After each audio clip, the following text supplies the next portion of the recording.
শুভেন্দু অধিকারী তিনি বিএলও এবং এই নির্বাচন কমিশনের প্রসেসে যারা জড়িত তো হুমকি দিচ্ছেন।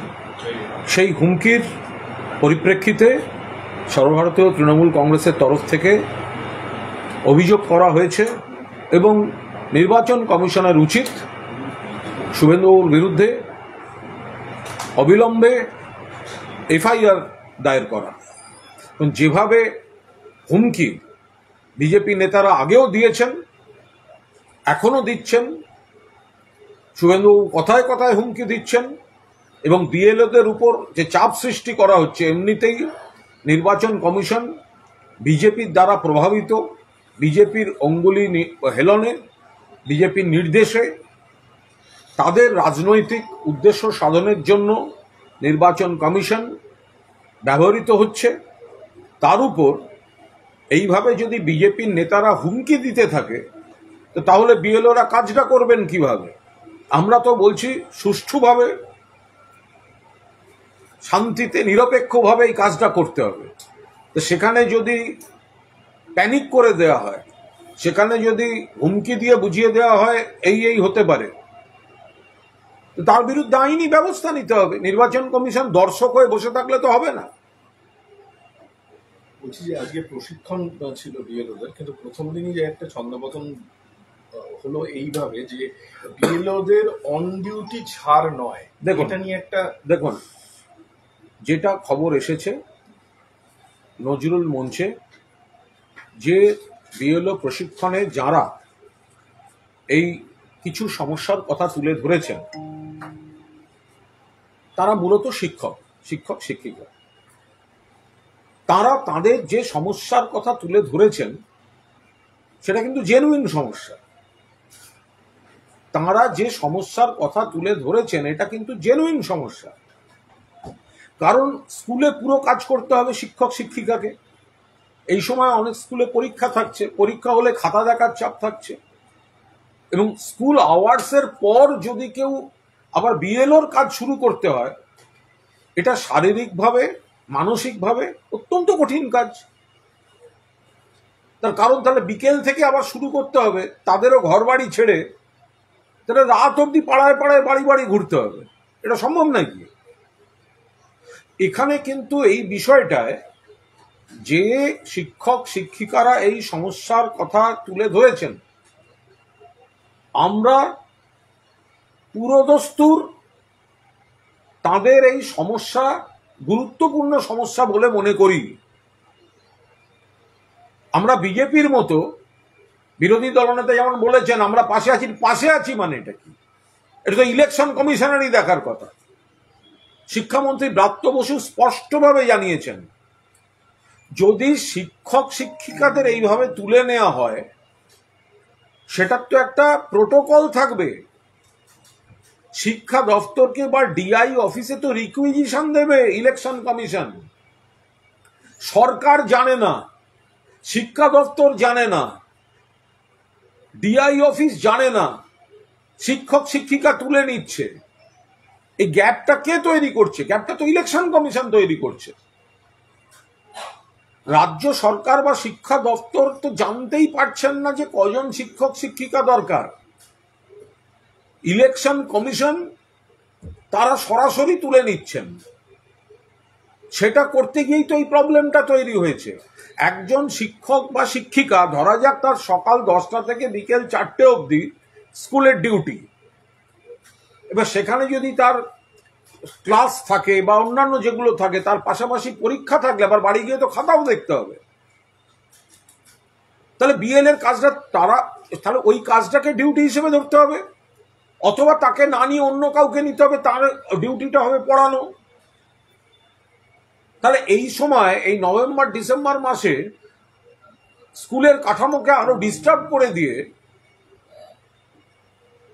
শিক্ষা দপ্তর এবং স্কুল শিক্ষা বিভাগকে অন্ধকারে রেখে তাদের যদি এই চাপটা দেওয়া হয়, তাহলে তো যে কোনো শিক্ষক শিক্ষিকা তার আপত্তির কথা জানাবেন বা ক্লারিফিকেশন চাইবেন বা তার সমস্যার সমাধান চাইবেন। আর রাত বিরেতে যদি হয়ে যায়, এইটা কাজটা করতে যদি রাত হয়ে যায়, বাড়ি বাড়ি যাওয়া, তাহলে তার যাতায়াত আনুষঙ্গিক নানা রকম সমস্যা থাকতে পারে। তো সেই কারণেই এই যেটা বিজেপির স্টেটমেন্ট করেছেন শুভেন্দুবাবু, যে অমুকটার দায়িত্ব হচ্ছে নির্বাচন কমিশন, আর নির্বাচন কমিশনই তো গন্ডগোলটা করছে। বলে দিলেন কি যে বিরোধী দলনেতা পাশে আছে, পাশে আছে আবার কি? আপনাদের কাউকে, বিজেপির কাউকে অ্যাটলিস্ট পাশে লাগবে না, পাশে আবার কি? রিকুইজিশন দেবে এডুকেশন মিনিস্ট্রিকে বা স্কুল শিক্ষা দপ্তর বা ডিআই কে, ইলেকশন কমিশন। তারা এমনভাবে বিএলও দেবেন যাতে একজনের উপর এই অস্বাভাবিক চাপ না পড়ে, স্কুলটাও ঠিকঠাক চলে, আবার বিএলও ইলেকশন কমিশনের কাজ হয়। শিক্ষক শিক্ষিকারা একবারও বলছেন না তারা বিএলওর কাজ করবেন না, কিন্তু একই সঙ্গে স্কুলে ফুল টাইম পড়ানো, পরীক্ষার খাতা দেখা আর বিএলওর কাজ বাড়ি বাড়ি যাওয়া, এই দুটো একসঙ্গে হবে কি করে, সেই প্রশ্নটা তারা তুলেছেন। এটা তো ইলেকশন কমিশন, গোটা জিনিসটা হচ্ছে যেটা অভিষেক বন্দ্যোপাধ্যায় খুব স্পষ্টভাবে বলেছেন যে 2002 সালে হয়েছিল 2 বছর ধরে। আপনি এত বড় কাজটা কয়েকদিনে করতে চান, কিসের তারা? ইলেকশন বলে এখানে ডিস্টার্ব করা। সেই কারণেই এই শিক্ষক শিক্ষিকাদের এই বিড়ম্বনায় পড়তে হচ্ছে। একজন মানুষ, তিনি স্কুলে ক্লাস নিতে যাবেন সকাল 10টা, 4টে বা 5টা অব্দি তার স্কুল চলল, তো তিনি ওখানে ডিউটিতে, আবার বিএলও হিসেবে তাকে বাড়ি বাড়ি যেতে হবে। এই সময়ের মধ্যে এতগুলো লোকের কাছে পৌঁছতে হবে, এতগুলো মানুষের কাছে পৌঁছতে হবে। একজন মানুষের কাছে যদি আপনি 5-10 মিনিটও সময় দেন, তাহলে মোট সময়টা কত লাগছে একজনের? তাহলে তাদের সমস্যাটা জেনুইন সমস্যা। এই সমস্যাটা তৈরি করেছে ইলেকশন কমিশন।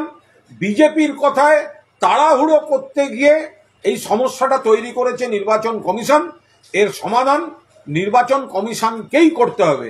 রাজ্য সরকার তাদের করণীয় করছে, আর রাজ্য সরকারকে যেটা অফিসিয়ালি জানানোই হয়নি সেটা রাজ্য সরকার জানে না। রাজ্য সরকার কি করবে? জেলায় জেলায় তৃণমূল নেতাদের বিএলওতে নিয়োগ নিয়েও রাজনৈতিক চর্চা চলছে এবং প্রত্যেক দিনই মানে বিজেপি বলছে যে নানা তৃণমূল নেতাকে আসলে বিএলও হিসেবে নিয়োগ করে দেওয়া হয়েছে। আরে বিএলও তো একটা সরকার, একটা কাজটা করছেন কি করছেন না, সেখানে তো বিএলএ হিসেবে, বিএলএ 2 হিসাবে যে কোনো রাজনৈতিক দলের যে কোনো কর্মী বা তাদের যারা বিএলএ 2 যারা থাকবেন, তো তারা তো সেখানে থাকতেই পাচ্ছেন বিএলওর সঙ্গে। তো ফলে এত ভয় পাচ্ছেন কেন, এত আতঙ্ক? আসলে বিজেপি এখন একটা প্যানিক রিয়াকশন চলছে, কারণ এসআইআরটার বলটা গড়িয়ে দেওয়ার পর বুঝতে পারছে এই এসআইআর তারা আসলে সেম সাইড করেছে। এসআইআর এর বলি হবে হিন্দু রাজবংশী, এসআইআর এর বলি হবে হিন্দু মতুয়া, এসআইআর এর বলি এমন অনেক মানুষ হবেন, এবং সামগ্রিকভাবে মানুষের মধ্যে আতঙ্ক তৈরি করে বিজেপি যেটা করেছে, মানুষ বিজেপিকে এর জন্য ক্ষমা করবেন না। ফলে বিজেপি এখন পাশ কাটিয়ে নানা ধরনের বিভ্রান্তি তৈরি করতে ব্যস্ত। একটু আরেকটু ক্লারিফিকেশন দেবেন, মানে কি যারা যুক্ত হচ্ছেন বিএলও হিসেবে তারা সরকারি চাকরি করে, পাশাপাশি তারা তৃণমূলেরও নেতা, সেই হিসেবে এলাকায়। আরে বিএলও কাজটা তো হচ্ছে নির্বাচন কমিশনের কাজ, তো সেখানে তিনি কি করছেন, কোন বাড়িতে যাচ্ছেন, সেটা তো বিএলএ 2 দেখতে পাচ্ছে। বিএলএ 2 তো শুধু তৃণমূলের নয়, এটা সবাই বলছে বিএলও তৃণমূলের নেতা, বিএলও। আজব কথা, এটা কোনো কাজের কথা হলো? এটা তো কোনো কাজের কথাই হতে পারে না। তার কারণ হচ্ছে যে যদি অমিত শাহ সচিব পদ ছেড়ে এসে যদি বিজেপি ঘনিষ্ঠ কেউ মুখ্য নির্বাচন কমিশনার হতে পারেন, তাহলে পাড়ার তৃণমূল নেতার দিকে আঙুল তুলে কি লাভ? তাহলে নির্বাচন কমিশনার থেকে আগে ওই অমিত শাহের অনুগামীকে আগে সরানো হোক। মুখ্য নির্বাচন কমিশনারই তো বিজেপি ঘনিষ্ঠ, অমিত শাহ ঘনিষ্ঠ, তা আগে তাকে সরিয়ে, তাকে আগে সরান, তারপরে পাড়ায় কোন বিএলও কে, তৃণমূল কে, অমুক কে, তারপর দেখবেন।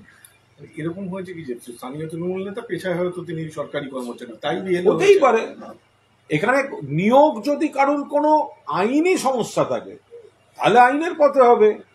দৃষ্টি আকর্ষণ করবে প্রশাসনের, কিন্তু অকারণ ইস্যু তৈরি করার চেষ্টা করে লাভ নেই। তাহলে ইস্যু তৈরি করতে গেলে কিন্তু জ্ঞানেশ কুমার থেকে শুরু করতে হবে।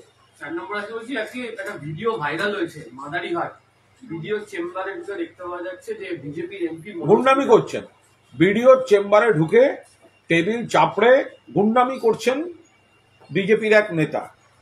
মাননীয় সাংসদ হিসেবে তার অত্যন্ত সেখানে একটা সংযত ভূমিকা পালন করা ছিল। আমার মনে হয় ওটা উনি দলের কাছে নম্বর বাড়াবার জন্য একেবারে একটা ক্যামেরার অ্যাঙ্গেলে ফটোশ্যুট করছিলেন, নিজেকে সানি দেওল ভাবছিলেন।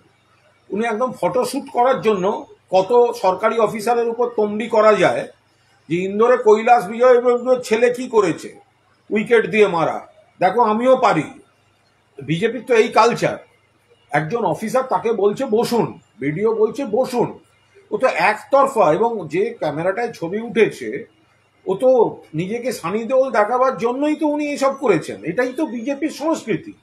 একটানা হিন্দিতে যে পরিমাণে অপমান করা হলো ভিডিওকে, এটাই হচ্ছে বিজেপির সংস্কৃতি। সরকারি আমলাকে ধমক, বিএলওদের হুমকি, কেন্দ্রীয় সরকারে থাকার ক্ষমতা নিয়ে কখনো এজেন্সি কখনো অমুক, এটাই হচ্ছে বিজেপি। বিজেপির মুখোশটা খুলে আজ সানি দেওলের ভূমিকায় অভিনয় করলেন এই মনোজ টিগ্গা। যে শুভেন্দু অধিকারীকে বলছেন যে বাংলাদেশি মুসলমান তাড়াতাড়ি বাংলা ছেড়ে পালাও, যে পথ দিয়ে ঢুকেছ 2-3 দিনের মধ্যে সে পথ দিয়ে চলে যাও। দেখুন, এই কথাগুলো অত্যন্ত প্ররোচনামূলক কথা। প্রথম কথা, বাংলাদেশ থেকে যদি কেউ এসে ঢুকে থাকেন, ঢুকলেন কি করে? দায়িত্বটা তো শুভেন্দু অধিকারীর বস অমিত শাহের, শুভেন্দু অধিকারীর নেতার দায়িত্ব তো তিনি ফেল করছেন, বিএসএফ ফেল করছে, সেন্ট্রাল গভর্নমেন্ট ফেল করছে। কোথায় ছিলেন শুভেন্দুবাবু যখন কেন্দ্রীয় সরকার জোর করে বর্ডার লাইন থেকে 15 কিলোমিটারটা অ্যামেন্ড করে বর্ডার লাইন থেকে 50 কিলোমিটার বিএসএফ এর আন্ডারে নিয়ে নিল? তো তাহলে যদি এতখানি এরিয়া বিএসএফ এর আন্ডারে থাকে, তাহলে সেখানে বাংলাদেশ থেকে লোক ঢুকলো কি করে? আর অবৈধ অনুপ্রবেশ, আগে শুভেন্দুবাবু ঠিক করে নিন, আপনি ফেরত পাঠাবার কথা বলছেন আর জগন্নাথ সরকার বলছে সীমান্তটা ভেঙে দিয়ে বাংলাদেশটার সঙ্গে মিশিয়ে নেওয়ার কথা।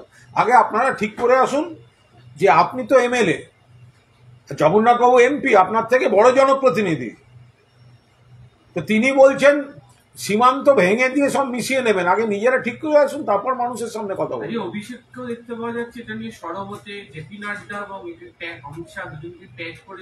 স্বাভাবিক, এটা তো একটা স্পর্শকাতর বিষয়, বিদেশ নীতির বিষয়। বিজেপির এক শাসক দলের একজন এমপি তিনি বলছেন সীমান্ত তুলে দেব, বাংলাদেশটা এ বাংলার সঙ্গে এক হয়ে যাবে। এটা কি মানে? কি সীমান্তটা পাহারা দেওয়ার দায়িত্ব কেন্দ্রীয় সরকারের, দিতে পারছে না, অনুপ্রবেশ ইস্যু করছে, সেটা আবার তাদের নিজের গাফিলতিতে অনুপ্রবেশ হচ্ছে, সীমান্ত পাহারা দিতে পারছে না। এক মুখ দিয়ে বলছে ঘুষপেটিও অনুপ্রবেশকারী, আর অন্য মুখ দিয়ে তাদের এমপি বলছে সীমান্তটাই তুলে দেবো, দুদেশ আগের মতো এক হয়ে যাবে। এটার কি, এদের কোনো বিদেশ নীতি আছে? এ অদ্ভুত জগা খিচুড়ি এদের। সেই জন্যই অভিষেক বন্দ্যোপাধ্যায় একটা স্পর্শকাতর বিষয়, তিনি এটা নিয়ে দৃষ্টি আকর্ষণ করেছেন, প্রতিবাদ করেছেন। ছেলে খেলা হচ্ছে। উত্তর 24 পরগনার শরৎনগরে 45 জন বাংলাদেশি অবৈধভাবে সীমান্ত পেরোনোর সময় ধরা পড়েছে। বিএসএফ তাদেরকে ধরে পুলিশের হাতে তুলে দিয়েছে। এসআইআর প্ল্যানিংকে কি এরকম হচ্ছে, মানে পালিয়ে যাওয়া বা সেখান থেকে মানে এখান থেকে চলে যাওয়া? এটা এইভাবে বলা সম্ভব নয়। এটা কেন হয়েছে? ওদের ত্রিপুরাতেও হয়েছে, ত্রিপুরাতে কয়েকদিন আগে ধরা পড়েছে। তো সুতরাং সীমান্তবর্তী এই এলাকাগুলোতে এই যাতায়াতের একটা প্রক্রিয়া, যেটা মূলত বিএসএফ এর দায়িত্ব এবং বিএসএফ এর নজরদারি এটা আটকাবার, তো এটা কখন কিভাবে কবে কেন এগুলো বিএসএফই বলতে পারবে। যে যেতে চাইছে যদি একটা বিচার্য হয়, তাহলে ঢুকলো কি করে, সেই প্রশ্নটাও বিএসএফকেই তো উত্তর দিতে হবে। তৃণমূল অভিযোগ তুলছে যে ঠাকুরনগরে ওই অঞ্চলে রেট চার্জ ঝুলিয়ে দেওয়া হচ্ছে সিএ করে দেওয়ার জন্য, বিভিন্ন ধরনের রেট সেখানে রয়েছে, 280 টাকা 900 টাকা এই ধরনের। দেখুন, এটা একটা মারাত্মক অভিযোগ আসছে। সেটা হচ্ছে এই এসআইআর এ যে ভয়ঙ্কর একটা মানে এরা শুধু মুসলমান মুসলমান বলছে তো, কিন্তু হিন্দু সমাজও যে একটা বিরাট সমস্যায় পড়ছে এটা কিন্তু বিজেপি এখন বুঝতে পারছে। মতুয়ারা সমস্যায় পড়ছেন। আসাম থেকে মতুয়া সম্প্রদায়কেও চিঠি ধরিয়েছিল, রাজবংশীকে চিঠি ধরিয়েছে, তারা হিন্দু।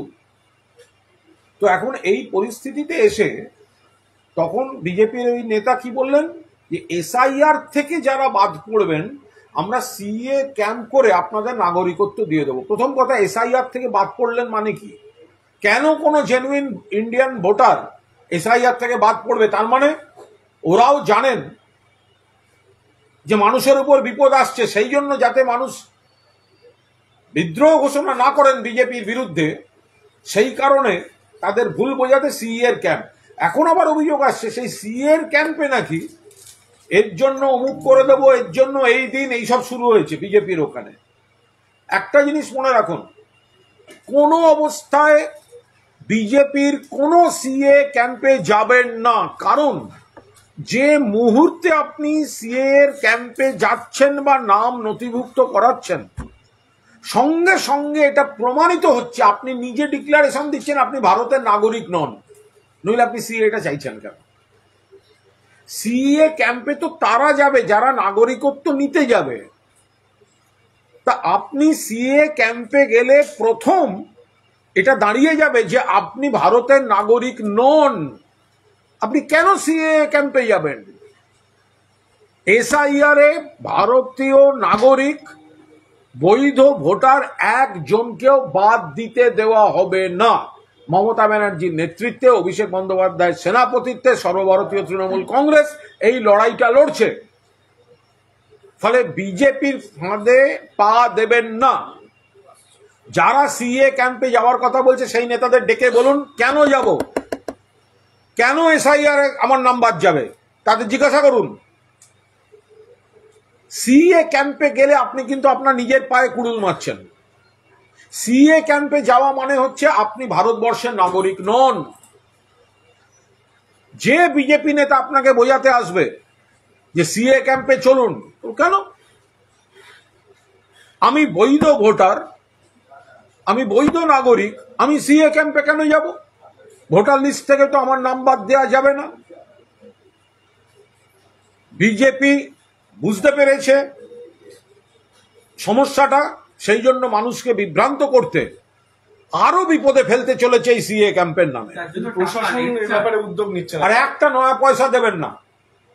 এই গোটা ঘটনার সঙ্গে কোনো টাকার লেনদেনের কোনো সম্পর্ক নেই। অভিযোগ আসছে সিএ ক্যাম্পের নাম করে সেখানে এই ভোটার তুলে দেবো, ওই করে দেবো, সেই করে দেবো বলে এইসব অভিযোগ আসছে। একটা নয়া পয়সা দেবেন না, এর সঙ্গে কোনো সম্পর্ক নেই টাকা পয়সা পেমেন্টের। এই যে বিজেপি যে সিএ ক্যাম্প করছে এই ব্যাপারে প্রশাসন কি কোনো উদ্যোগ নিতে পারে? এটা প্রশাসনের বিষয় বলতে পারবো না। আমরা শুধু এইটুকু বলতে পারি, মানুষকে বলবো সিএ ক্যাম্প বয়কট করুন, সিএ ক্যাম্প যাবেন না। সিএ ক্যাম্প যাওয়া মানে নিজের পায়ে কুড়ুল মারবেন। সিএ ক্যাম্পে যাওয়া মানে আপনি নিজেই জানিয়ে দিচ্ছেন যে আপনি ভারতবর্ষের নাগরিক নন। যেখানে আমাদের লড়াইটা হচ্ছে প্রত্যেকটা বৈধ ভোটার, প্রত্যেকটা বৈধ নাগরিককে ভারতবর্ষের ভোটার তালিকায় রাখার। আপনাকে বিজেপি যদি আগে সিএ তে নিয়ে চলে যায় তাহলে দাঁড়িয়ে যাবে আপনি কিন্তু ভারতের ভোটার নন, ভারতের নাগরিক নন। আপনারা বলছেন বৈধ ভোটারদের নাম কাটা কেটে হুঁশিয়ারি দিচ্ছেন দিল্লি অভিযান, অভিষেক বন্দ্যোপাধ্যায় বলেছেন, সজল ঘোষ বলেছেন যদি একজনও অবৈধ ভোটারের নাম থেকে যায় ভোটার লিস্টে তাহলে 1 লাখ বাঙালি নির্বাচন কমিশন। সজল ঘোষ তার আগে বলেছেন যে রবীন্দ্রনাথের আমার সোনার বাংলা আমি তোমায় ভালোবাসি এটা গাওয়া উচিত নয়, আর ব্রিগেডে ওটা গেয়েছেন নরেন্দ্র মোদী, তার কি হবে সেটা জিজ্ঞেস করেছেন সজল ঘোষকে? সজল ঘোষের বাইট দেখলাম যে অসমে যে ঘটনাটা ঘটেছে, একজন রবীন্দ্রনাথের গান হিসেবে গেয়েছেন আমার সোনার বাংলা আমি তোমায় ভালোবাসি, তাকে বলা হয়েছে দেশবিরোধী, কারণ ওটা বাংলাদেশের জাতীয় সঙ্গীত। এটা নিয়ে আমি দেখলাম বিজেপির নেতা সজল ঘোষ বলেছেন রবীন্দ্রসঙ্গীত হিসেবে ওটাকে ট্রিট করা যাবে না, রবীন্দ্রনাথের গান বলে ওটা গাওয়া যাবে না, ওটা বাংলাদেশের জাতীয় সঙ্গীত, গাইবে কেন? এবার নরেন্দ্র মোদী ব্রিগেডে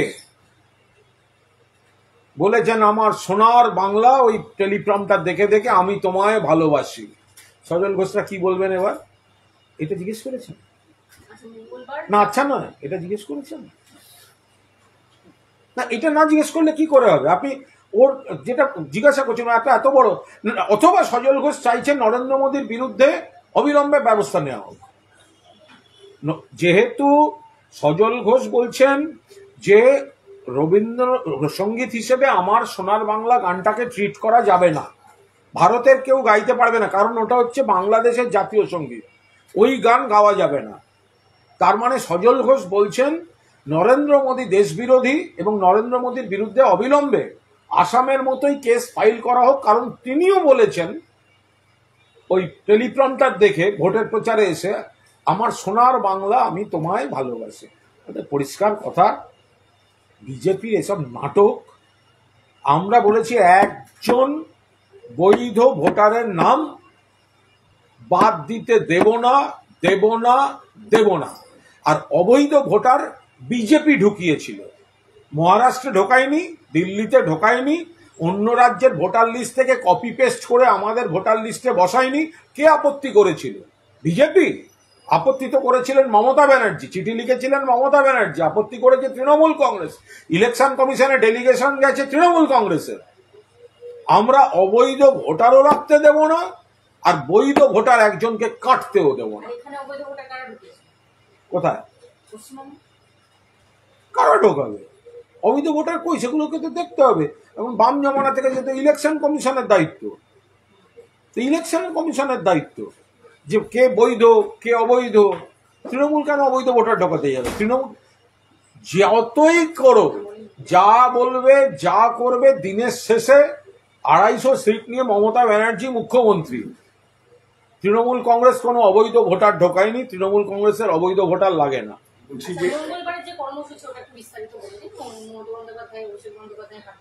দেখুন, যেহেতু এসআইআরটা রাজনৈতিক উদ্দেশ্য প্রণোদিতভাবে বাংলাকে হেনস্থা করার জন্য, প্রকৃত ভোটারদের হয়রান করার জন্য বিজেপির প্রভাবে তাড়াহুড়ো করে অবৈজ্ঞানিকভাবে এই নির্বাচন কমিশন চালু করছে, এবং ইতিমধ্যেই আপনারা দেখেছেন আপলোডেড ভোটার লিস্টে 2002-এর তার অরিজিনাল হার্ড কপির সঙ্গে সফট কপি মিলছে না, এবং তা নিয়েও নির্বাচন কমিশনের যত রকম ব্যাখ্যা তাতে কোনো সামঞ্জস্য অভাব রয়েছে। এই গোটা বিষয়টা মানুষকে ভয় দেখানো, মৃত্যু হচ্ছে, মানুষ ভয় পাচ্ছেন, শিকড় হারানোর ভয় পাচ্ছেন, বৈধ ভোটাররা ভয় পাচ্ছেন, এই গোটা চক্রান্তটার প্রতিবাদে আগামী 4 তারিখ 4ই নভেম্বর রেড রোড থেকে জোড়াসাঁকো পর্যন্ত তৃণমূল কংগ্রেস মিছিল করবে। মমতা বন্দ্যোপাধ্যায়ের নেতৃত্বে, অভিষেক বন্দ্যোপাধ্যায়ের সেনাপতিত্বে গোটা তৃণমূল পরিবার একদিকে, তৃণমূলের রাজ্যব্যাপী যারা সাংগঠনিক কর্মী রয়েছেন তারা যেমন এই গোটা প্রক্রিয়াটা অভিষেক বন্দ্যোপাধ্যায় যেভাবে বলে দিয়েছেন সেই কর্তব্য পালনে অবিচল থাকবেন। পাশাপাশি এর গণতান্ত্রিক আন্দোলন এবং বিজেপির মুখোশ খুলে দেয়া, বাংলার প্রতি অপমান, বৈধ ভোটারদের হয়রান, আত্মহত্যায় প্ররোচনা, এসবের বিরুদ্ধে এই মিছিল হবে। 4 তারিখ যেদিন বিএলওরা বাড়ি বাড়ি যাবেন সেটাই সূচি, সেই দিনই তৃণমূল কংগ্রেস এই যে দিনটাকে নির্ধারণ করলো, এটার মধ্যে কোনো রাজনৈতিক তাৎপর্য আছে? 4 তারিখে এটা হবে, এবং আমাদের বিএলও যারা যাবেন তারা বিএলওর কাজ করবেন, সেখানে আমাদের বিএলএ 2 যারা আছেন তারা তাদের কর্তব্য পালন করবেন। দাদা, কালকে অভিষেক বন্দ্যোপাধ্যায়ের যে ভার্চুয়াল বৈঠক হয়েছে সেখানে অনেক বার্তা দিয়েছেন তিনি। জেলা জেলা থেকে একটা অন্য অভিযোগ আসছে যে বিভিন্ন বিডিও বা সরকারি অফিসে কার্যত তৃণমূলের কার্যালয় বানিয়ে ওখানে ওই সিস্টেমে ভার্চুয়াল বৈঠকে যোগদান করেছে তৃণমূলের নেতারা। এই ঘটনা পশ্চিম বর্ধমানে হয়েছে, পাঁশকুড়ার সরকারি অফিসে হয়েছে। আমি একেবারেই বলবো সেই বিতর্কের সৃষ্টি হয়েছে। নরেন্দ্রবাবু যিনি এমএলএ রয়েছেন আপনাদের, তিনি ছবি পোস্ট করেছিলেন যেখানে লেখা ছিল যে অন্য দুটি ভিডিও অফিস খুললে বলতে হবে। অনেকে আছেন তো বিভিন্ন সরকারি দায়িত্বও আছেন, আমাদের অনেক পদাধিকারী যারা আছেন তারা জনপ্রতিনিধি আছেন, সরকারি দায়িত্বে আছেন, তারা হয়তো কাজ করতে করতেই বৈঠকে অংশ নিয়েছেন, তার মধ্যে তো কোনো অন্যায় নেই। আমি যদি আমি পার্টির বৈঠকে থাকার, এই বৈঠকে থাকার এন্টাইটেলড, আমি এই সময় আমি সে তো সরকারি দপ্তরের যদি তার কাজও থাকে, হতেই পারে তার কোনো কাজে তিনি গেছিলেন, তার কাজ করতে সময় লেগেছে, তো তিনি কি তাহলে দেখবেন না, ফোন অফ করে বসে থাকবেন? আরে দেখেছেন, এখন সেটা তার ডিটেলটা তো আমি বলতে পারবো না, কনসার্ন ব্যক্তি বলতে পারবেন। আমি শুধু এইটুকু বলছি যে যারা আমাদের সরকারি পদাধিকারী রয়েছেন, বা সেই সময়টা যদি কাউকে কোনো কাজে গিয়ে থাকতে হতে পারে, সেক্ষেত্রে তিনি যেখানে ছিলেন সেখানে বসে বৈঠকে পার্টিসিপেট করেছেন। এরম তো নয় যে ওই অফিসটায় বসে বৈঠকটা হয়েছে। বোঝার চেষ্টা করুন, বৈঠকটা কোথায় হয়েছে। আরে আমি একটা হ্যাঁ, আর বৈঠকটা তো আর ওখানে হয়নি।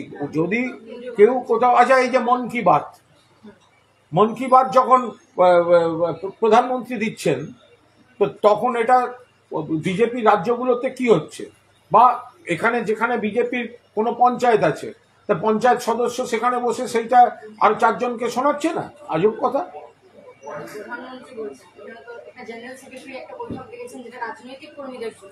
না না, এখানে কেউ হয়তো কোনো সরকারি দায়িত্বে আছেন, আমি আবার বলছি সরকারি দায়িত্বে হয়তো আছেন, তিনি তার মতো করে সেটা আরো 4 জন একসঙ্গে বসে দেখেছেন। বাকি কোনো নির্দিষ্ট এলাকায় কি বিষয় সেটা তো কনসার্ন যিনি তিনি বলতে পারবেন, মানে যিনি ছিলেন তিনি বলতে পারবেন।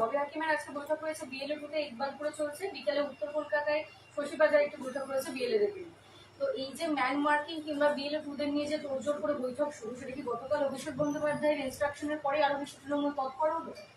না, এটা তো তৃণমূল তৎপর ছিলই। অভিষেক বন্দ্যোপাধ্যায় তার আগেও তিনি নির্দেশাবলী যা দেওয়ার সবসময় তার অফিস যোগাযোগ রাখে গোটা সংগঠনের সঙ্গে। মাননীয় মুখ্যমন্ত্রীর নির্দেশে অভিষেক বন্দ্যোপাধ্যায় গোটা এই যা ব্যবস্থাটা করছেন, এবং কাল তিনি নির্দেশ দেওয়ার পর খুব স্বাভাবিকভাবেই পার্টি পুরোদস্তুর হাতে তো সময়টা কম, তারা নেমেছেন।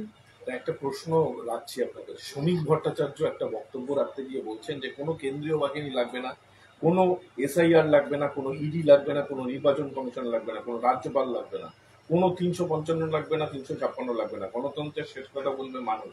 আর এই নির্বাচনে তৃণমূলের সঙ্গে মানুষের লড়াই, প্রকৃতির সঙ্গে তৃণমূলের লড়াই, এই নির্বাচনে মানুষ জিতবে, এটা বক্তব্য শ্রমিক ভট্টাচার্য। দেখুন, শ্রমিকবাবু সাহিত্যিক মানুষ। শ্রমিকবাবু প্রথমে যে লাগবে না যেগুলোর একটা লিস্ট দিলেন না, সিবিআই লাগবে না, ইডি লাগবে না, কেন্দ্রীয় বাহিনী লাগবে না, এইটা একবার শুভেন্দু অধিকারী মুখ দিয়ে বলিয়ে দিন। কারণ উনি শুভেন্দুবাবু বলেন এগুলো লাগবে, সিবিআইকে দিয়ে এই করাবো, ইডি অমুকের বাড়ি যাবে, এনআই আসুক দেখবেন, কেন্দ্রীয় বাহিনী ছেড়ে দেবো, ইলেকশন কমিশন আসছে, আর উনি বলছেন লাগবে না। তো ফলে আগে শ্রমিকবাবু এটা শুভেন্দুবাবুর সঙ্গে ঠিক করে নিন। শ্রমিকবাবু যেটা বলছেন যে লাগবে না, শুভেন্দুবাবু তো সেগুলোকে লাগবে বলেন। তো সুতরাং ওনারা আগে ঠিক করে নিন গোটা বিষয়টা। আমরা এইটুকু জানি, মানুষ মমতা বন্দ্যোপাধ্যায়কে চান, বারবার প্রমাণ হয়েছে। বিজেপি যা বলেছে বারবার ভিত্তিহীন, মেলেনি বলে প্রমাণিত হয়েছে। আবার মানুষ ভোট দেবেন মমতা বন্দ্যোপাধ্যায়কেই। বিধানসভা ভোটের আগে দেখা যাচ্ছে ভাঙড়ে আবার এই তৃণমূলের গোষ্ঠীদ্বন্দ্ব। আরাবুল ইসলাম এবং অন্যদিকে তার সঙ্গে কাইজার, এরা দুজন মিলে শওকত মোল্লার বিরুদ্ধে অভিযোগ করছেন এবং মানে ভিডিও বার্তা এনে প্রমাণ দিচ্ছেন সেই অভিযোগ। আমি একেবারে খোঁজ নিয়ে বলতে পারি।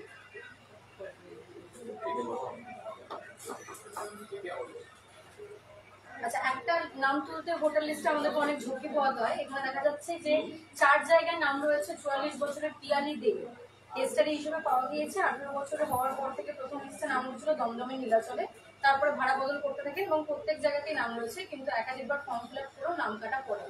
তার কারণ হচ্ছে যে ইলেকশন কমিশনের করার কথা, যিনি নাম কাটছেন তিনি ফর্মটা ফিল আপ করে দিতে পারেন, ভোটার লিস্টটা তো তিনি পাবলিশ করবেন না।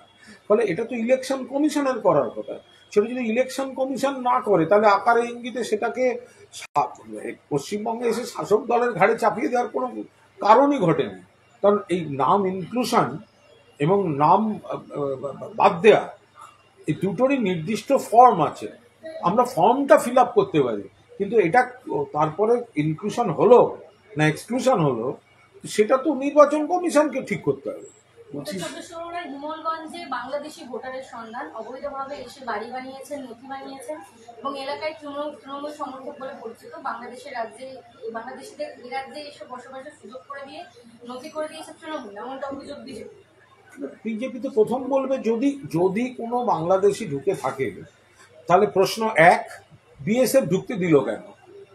সীমান্তটা বিএসএফ এর, প্রথম প্রশ্ন বিএসএফ ঢুকতে দিল কেন? দ্বিতীয়ত, আইনে সীমান্ত থেকে 50 কিলোমিটার কেন্দ্রীয় সরকার বিএসএফ এর দায়িত্বে নিয়ে নিয়েছে, তাহলে সে যে অনুপ্রবেশকারী ঢুকেছে তার বাড়িটা ওই 50 কিলোমিটারের মধ্যে পড়ছে নাকি পড়ছে না, এইগুলো আগে বিজেপি উত্তর দিক, তারপরেরটা তারপর। বলছি যে প্রদীপ করের পরিবারের তরফ থেকে একটা পুলিশের তো অভিযোগ হয়েছিল আত্মহত্যার প্ররোচনা। এবারে ব্যারাকপুরে একজন ভদ্রমহিলা মারা গেছেন, তৃণমূল কংগ্রেস দাবি করেছে যে এসআইআর আতঙ্কে মারা গেছেন। ইলামবাজারে একজন বৃদ্ধ মারা গেছেন, সেটাও এসআইআর আতঙ্কে আত্মহত্যা করেছেন। এখন যেটা অন্য আরেকটা তথ্য উঠে আসছে যে 15 বছর ধরে বাপের বাড়ি যেতে না পারার কারণে অবসাদগ্রস্ত হয়ে ব্যারাকপুরের ভদ্রমহিলা আত্মহত্যা করেছেন। না মানে আপনাদের বিরুদ্ধে অভিযোগ যে মৃত্যু নিয়ে রাজনীতি করা হচ্ছে। আমরা কেন করতে যাবো? তাদের বাড়ির লোকই বলছেন, কোনো মৃত্যুর খবর পেয়ে কোনো তৃণমূল নেতা আগে কোনো স্টেটমেন্ট দেয়নি। তাদের বাড়ির পরিবার পরিজন যা অভিযোগ করছেন বা কেউ সুইসাইড নোটে লিখে গেছেন, সেইটাই সামনে এসছে। তৃণমূল কেন অকারণ রাজনীতি করতে যাবে? গতকাল আপনি বলুন তো, গতকাল সারা পশ্চিমবঙ্গে কতজন মারা গেছেন? এই কয়েকদিনে 4-5 মারা গেছে। 4 জন? আপনি, আমার বক্তব্য মোট কজন মারা গেছেন? হ্যাঁ মোটই তো বলছি। কোন মোট কজন মারা গেছে? শুধু নিমতলা ঘাটে কতজন দেওয়া হয়েছে? তাহলে মৃত্যু নিয়ে তৃণমূল কোথায় রাজনীতি করছে? সারা রাজ্যে কতজন মারা যাচ্ছেন, কেউ স্বাভাবিক, কেউ অসুস্থ, কেউ রোগী। আপনি হাসপাতালে দেখুন, শ্মশান ঘাটে দেখুন, কবরস্থানে দেখুন। তার মধ্যে যাদের এই এসআইআর নিয়ে অভিযোগ আছে তাদের নিয়েই তো অভিযোগটা করা হয়েছে, তাদের বাড়ির লোক। তাহলে এর থেকে রাজনীতিটা আসছে কোথার থেকে? যে কোনো মৃত্যুর সঙ্গে তো এই মৃত্যুগুলোকে মিলিয়ে দেখলে হবে না। রাজ্যের সর্ববৃহৎ দল, শাসক দল হিসেবে আপনাদের কি কর্তব্য নয় যে এসআইআর আতঙ্ক কাটিয়ে দেবে? আমরাই তো আতঙ্কটা কাটাচ্ছি। আমরা তো বারবার বলছি যে বিজেপি, আপনারা আতঙ্কিত হবেন না, নিজের ক্ষতি করবেন না। পুরো তো কোথাও কিছু হলেই আগে স্থানীয় প্রশাসন বা কারোর সঙ্গে যোগাযোগ করুন। আমরাও কর্মীদের বলছি, যে কারণে আমরা সাংগঠনিকভাবে মানুষকে, যে আপনারা কোনোভাবে আতঙ্কিত হবে না। বিজেপি তো এই আতঙ্কটাই ছড়াচ্ছে। গত 1-2 মাস, এই 2 মাস 3 মাস আপনারা কোথায় ছিলেন? যখন দিনের পর দিন সুকান্ত মজুমদার, শুভেন্দুরা বলে দিল ধরে ধরে সব বাইরে পাঠানো হবে, কোথায় থাকেন আপনারা? যখন বীরভূমের সোনালী বিবি অন্তঃসত্ত্বা, তাকে আজও বাংলাদেশের জেলে পৌঁছতে হয়। আপনাদের গত 3 দিনে আপনাদের কোনো চ্যানেলে সোনালী বিবির খবর নেই। আপনারা বিজেপির নেতাদের স্টেটমেন্ট শোনাচ্ছেন। একটা অন্তঃসত্ত্বা মহিলা, বীরভূমের বাসিন্দা, কলকাতা হাইকোর্ট বলে দিল 7 দিনে ফেরাতে হবে। সেটা দেখে যদি কোনো পরিবার আতঙ্কিত হয়, সে আতঙ্ক কে ছড়াচ্ছে? বিজেপি ছড়াচ্ছে। কুণালদা, এসআইআর বাতিলের দাবিতে আমরণ অনশনের হুঁশিয়ারি দিয়েছেন মমতা ঠাকুর। তিনি বলছেন 5ই নভেম্বর থেকে ঠাকুরবাড়িতে তিনি অনশনে বসবেন। এটা নিশ্চয়ই দল জেনে নিয়ে ব্যবস্থা। আচ্ছা, মুরলীধরে আজকে দিলীপ ঘোষের একটি বিজয় সম্মেলনে রয়েছে। অনেকদিন পর তাকে দলের ভিতরে দেখা যাচ্ছে অ্যাক্টিভলি কাজ করতে, এবং গতকাল দেখা গিয়েছিল, আমাদের একটু খবর হয়েছিল যে ব্যানারে 2019 সালের যে অবদান বিজেপির, এখানে 18টা সিট, ভালোবাসা ভালোবাসা ছবিতে বিজয় সম্মেলনীতে তাপস পালের মুখের গানের প্রথম 2টো লাইন ছিল, অভাগা যেদিকে চায় সাগর শুকায় যায়।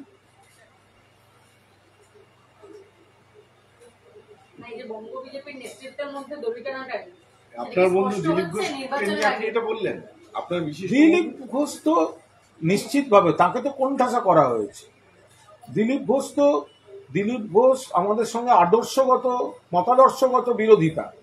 দিলীপ ঘোষ আমাদের বিরোধিতা করেন, আমরা দিলীপ ঘোষকে বিরোধিতা করি। কিন্তু ওই যারা দলবদল টদল করে গেছে, নানা রকম উদ্দেশ্যে বিজেপিতে গেছে, তারা তো হাইজ্যাক করে নিয়েছে, দিলীপ ঘোষকে কোণঠাসা করে দিয়েছে। ফলে একেবারে সিট থেকে একটা সিটিং এমপি, তাকে তুলে অন্য জায়গায় পাঠিয়ে দাঁড় করিয়ে হারিয়ে দিল। বিজয় সম্মেলনী করে কি আর এই ক্ষত পূরণ হবে? আমি ওই জন্যই তো বললাম যে ভালোবাসা ভালোবাসা ছবিতে তাপস পালের বিজয় সম্মেলনীর গানের প্রথম লাইন ছিল, অভাগা যেদিকে চায় সাগর শুকায় যায়। এখন বিজেপির হয়েছে ওই হাল। যত বিজয় সম্মেলনী করুন, যেই করুন, সাগর শুকায় যায়, আসন আর আসবে না। কিন্তু এই যে অঘোষিত দণ্ডিটাটা জিনিসটাকে ওটা ঘোষিত, বিজেপির ঘোষিত। বিজেপি নানা রকম বিজেপি আছে। বিজেপি কয় প্রকার ও কি